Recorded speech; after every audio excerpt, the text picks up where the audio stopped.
তো আজকে একটা হাসির গল্প বলি, কমেডি গল্প যাকে বলে।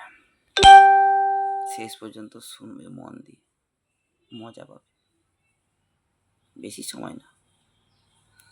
গল্পটা হচ্ছে গণেশবাবুর সংসার। গণেশবাবু একজন সাংসারিক মানুষ। তার পরিবারে অনেকগুলি মোরগ, ছাগল, গরু, কুকুর সবাইকে নিয়ে, সঙ্গে স্বামী স্ত্রী নিয়ে বসবাস করেন। তোর গণেশবাবু নতুন বিয়ে করেছেন। তো বিয়ে করার কিছুদিন পরে তার স্ত্রী হঠাৎ করে দেখতে পেল একটা মোরগ মারা গেছে। তখন সে করুণার স্বরে এসে তার স্বামীকে বলছে, জানো তো আমার ঘরে একটা মোরগ মরে গেছে, কি হবে এখন? বলছে, ও কিছু নয়, মোরগটাকে যেহেতু আমরা পালন করেছি ওটাকে রান্না করে খেয়ে নেব, তুমি রান্না করে নাও। আর আমার বন্ধু বান্ধব কুটুম আত্মীয়দের খবর দিয়ে দাও, আজকে সবাই দুপুরে আমার বাড়িতে মাংস রান্না করে খাবে। সেই মতো তার স্ত্রী সমস্ত বন্ধু বান্ধব কুটুম আত্মীয়দের খবর দিয়েছে, যারা যারা এসেছে সবাই রান্না করে খেতে বসেছে। খাওয়া হয়ে গেছে। খাওয়ার পরে একটু অবশিষ্ট মাংস তার একটা কুকুর ছিল ভুলু বলে, তাকে অবশিষ্ট প্রত্যেকদিন সে খাবার দেয় গণেশবাবু। প্রতিদিনের মতো সেদিনও সেই মাংস খাবার দিয়েছে। বেশ কিছুদিন যায়। এরপরে তার ঘরে আর একটা ছাগল ছিল, ছাগল মারা গেছে। সেও সেই রকম তার স্ত্রী করুণার স্বরে সে কান্নাকাটি করে বলছে, আগো আমার ঘরে যে ছাগলটা ছিল সে মরে গেছে।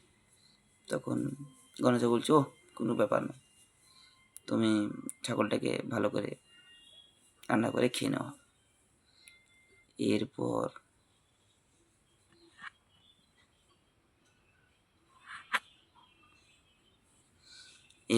কি হলো, ছাগলটাকে যথারীতি রান্না করে কুটুম বন্ধু বান্ধব আত্মীয়দের ডেকে খেয়ে নিল সবাই আনন্দের সহকারে। বেশ কিছুদিন যায়।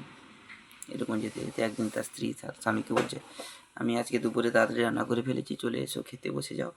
বন্ধু বান্ধবরাও চলে এসেছে, তারাও ডেকেছি, নতুন কিছু আইটেম তৈরি করেছি। ঠিক আছে। গণেশবাবু প্রতিদিনের মতো খেতে বসে গেছে।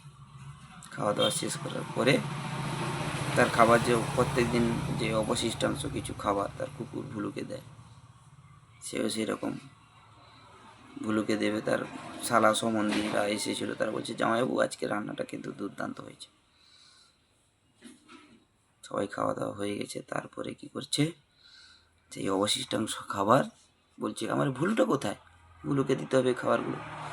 তখন তার স্ত্রী বলল, তোমাকে আর বলিনি ভুলুটা মরে গেছিল, তাকে পালপোষ করে বড় করেছি, যেহেতু আমরা পালপোষ করা সমস্ত মোরগ ছাগল খেয়েছি, আজকে ভুলুকেও রান্না করে তোমাদের খাইয়ে দিয়েছি। আর কোথায় যাবে?